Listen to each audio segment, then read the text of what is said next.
All right, so we're in my living room, and we have lots of bands in here that we really love. This is one of my favorite bands in the world, Death from Above. Death from Above. Aww. And it's true, Jesse, it's true. You. And one of the things we like to do is just explore what the artists are using when they make their show. Todd is one of the reasons why this show sounds so incredible. Thanks, Todd. That's Todd. Hey. Todd, how are you? Are you mic'd up? I'm mic'd up. Of course you are. yeah. You're the audio. Of course you're mic'd up.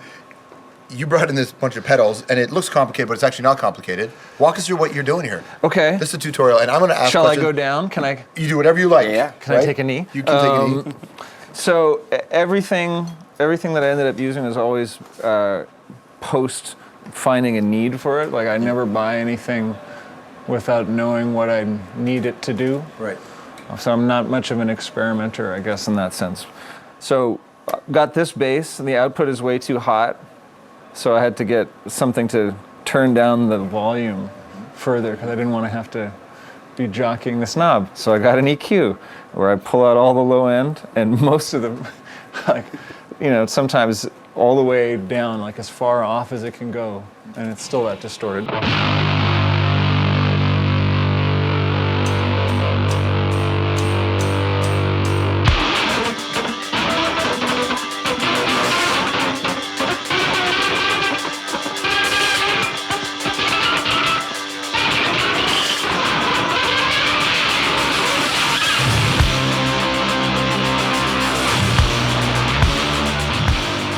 So does that mean you would walk into a music store and you would say to somebody who worked there, Todd, I need a thing that does this thing. And how much do you hate when a guy comes in and asks you that, or a girl comes in and asks you that? Oh, it's great. Yeah.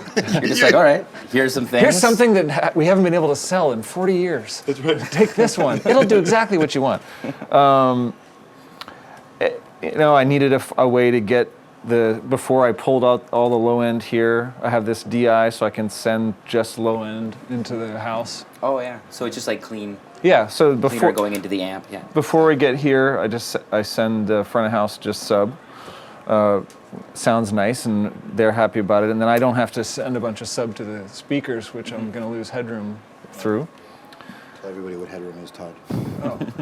Just keeps it loud. Okay, all right. You don't want things to self-compress, right? Like if once you get too hot, then it starts to just sound like mud rather than, I'd lose all the clarity. And because I'm trying to be a guitar and a bass, if I have no clarity, the guitar part's gone. Is it true that you didn't play bass really until 9/11? I still didn't even own a bass when we made our first record. It wasn't even my bass. You were and a actually, bass band. I don't know whose bass it was. Really? Yeah, like we had a lot of people just kind of hang out in the house, and somebody left a Squier jazz bass in the house, and I used it to make the first EP. Nice. I wrote all the songs on it, and I didn't get my first bass until we had already done one tour, and then Seb's like, man, you should probably get a bass. So I bought that old Gibson Grabber at a store in Ottawa for $325.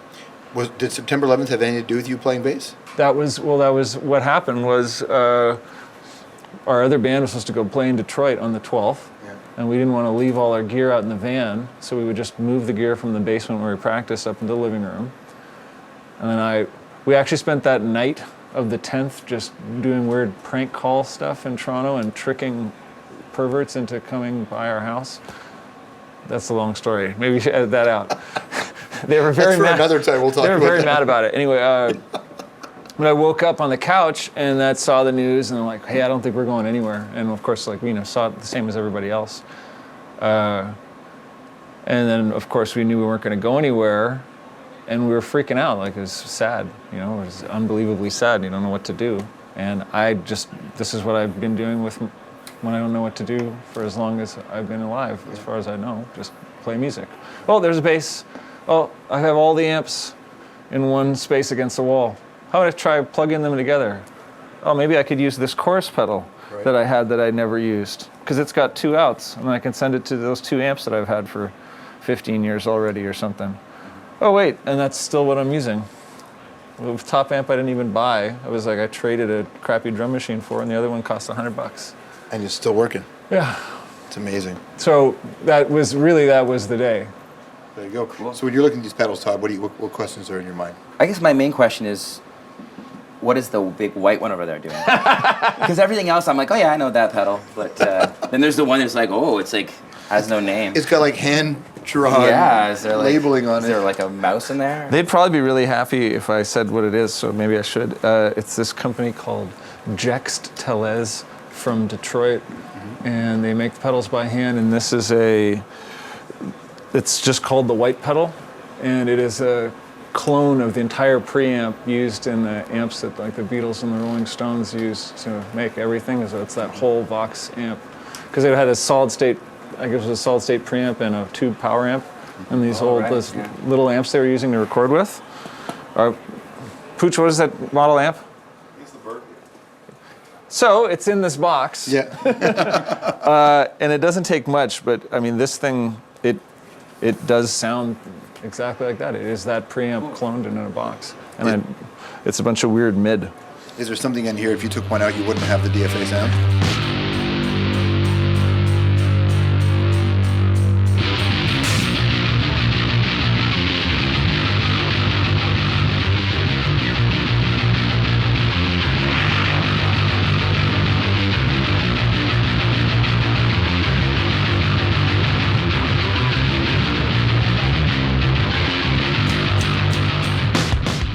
The whole sound is having two different things going on with the amps. Like the amps don't sound the same, they don't behave the same, and they each have their own path. So one of the amps just has this octron and occasionally reverb with some echo, and then the other amp has this octron guy. Apparently, I'm a big fan.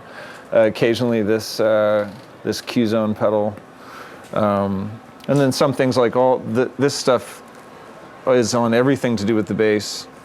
A delay that I really use as a looper. This Death by Audio Echo Dream delay that just rules. This is all over the record, not just on my bass, but all the vocal effects on the Outrage or this pedal as well. And when I left the studio, Eric Valentine bought his own that day. It's like I can't be without it ever now. It's such a beast. Bit Commander, I only have to use it on that song Moonlight. And I have to use this noise clamp to keep this thing in line, because really both of these pedals are so noisy. So if I wasn't here and there were no cameras, and knowing everything you know about audio, what else would you be asking him? I guess I'm curious about how I've heard most of the distortion comes from the amps. All of it. Yeah. Really. I mean, the only... So like these are more coloring the type of distortion that you're getting? I think, yeah, from the amps? If they're...